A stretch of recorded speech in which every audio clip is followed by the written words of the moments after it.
శ్రీమాత్రే నమః. మిత్రులందరికీ శుభోదయం. ఈరోజు శ్రీ విశ్వావసనామ సంవత్సర ఆశ్వేజ శుద్ధ షష్ఠి ఆదివారం.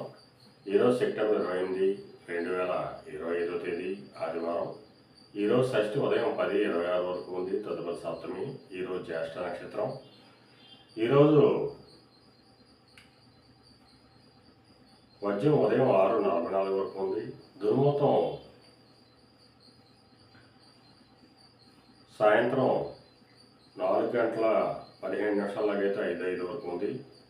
ఈరోజు పంచాంగరీత్యా ఈ రకమైనటువంటి ఫలితాలు గుర్తిస్తున్నాయి. అలాగే ఈరోజు జ్యేష్ఠ నక్షత్రం.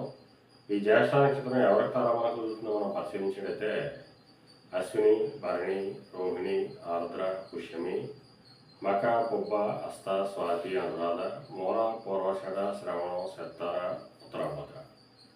ఈ నక్షత్రంలో జన్మించినటువంటి మన మిత్రులందరికీ కూడా ఈరోజు నక్షత్రం జ్యేష్ఠ అనుకూలంగా ఉంటుంది. అందువల్ల ఇప్పుడు చెప్పుకున్నటువంటి నక్షత్ర జాతకులందరికీ ఈరోజు శుభకరంగా ఉండే అవకాశం ఉంది. అలాగే ఈరోజు దేవీ శరన్నవరాత్రుల్లో ఈరోజు 7వ రోజు.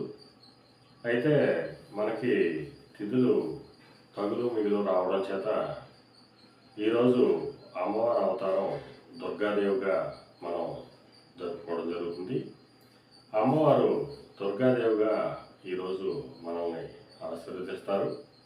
అమ్మవారికి పులిహోర నైవేద్యంగా పెట్టినట్టయితే ఆ అమ్మవారు మనకి ధైర్యాన్ని ఇస్తారని, అలాగే ఏ కార్యక్రమాలు చేపట్టినప్పటికీ కూడా ధైర్యమే మనకు ముఖ్యం కాబట్టి ఆ అమ్మవారు ధైర్యాన్ని అనుగ్రహిస్తారు. అలాగే మనలో ఉండేటువంటి మానసిక ఆందోళనలు కానీ లేదా పిరికితనాన్ని కానీ అమ్మవారు హరిస్తారు.